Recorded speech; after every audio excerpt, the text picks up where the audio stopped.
Wait lang po. Huwag niyo pong skip yung video po na ito. Marahil itong video na ito ay para sa iyo. God impressed in my heart na merong tao na kailangan ng pag-asa at kalakasan, encouragement na nanggagaling sa Panginoon. Marahil ikaw to, kapatid. Hindi aksidente to. Ito ay isang insidente na gusto kang katagpuin ng Panginoon.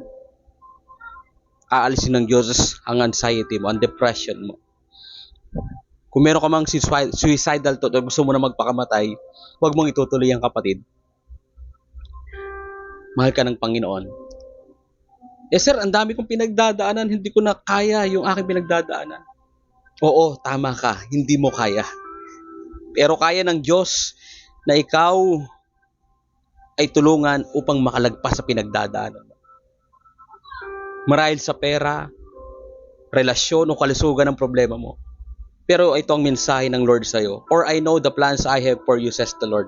Plans to prosper you and not to harm you, and plans to give you hope in a future. Kapatid, gusto kitang ipanalangin. Hindi kita ma-encourage, pero si Lord, pwede kang palakasin ng kanyang salita. At nawa, sa panalangin ito, patuloy nakatagpuin ka ng Panginoon, palakasin ka ng Diyos, at bigyan ka ng pag-asa ng Panginoon.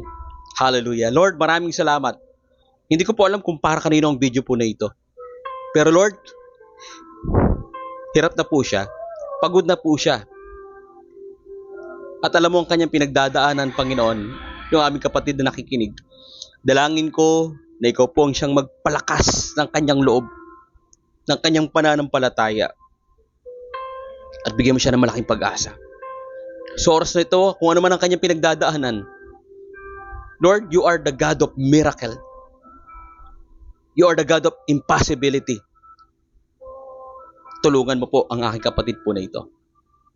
At ngayon pa lamang, Panginoong Diyos, we entrust everything into you, Lord God. Sinusurrender po namin, Lord God, anumang anxiety at depression na meron po ang bawat isa. And today, I pray, palalayain mo po ang aking kapatid na ito. Palalayain mo po ang nakikinig po sa mga oras na ito. Salamat po, Panginoon. Lord, maghimala ka at patuloy na ikaw po ang siyang manguna sa pinagdadaanan ng aking kapatid. Salamat po sa simple video po na ito. Alam ko, ikaw ang nangungusap sa aming kalagitnaan. Lord, patuloy na maghari ang kapayapaan at kagalakan at pag-asa sa puso ng taong nakikinig. Salamat po sa pangalan ni Jesus. Amen. Tandaan mo, kapatid, mahal ka ng Diyos.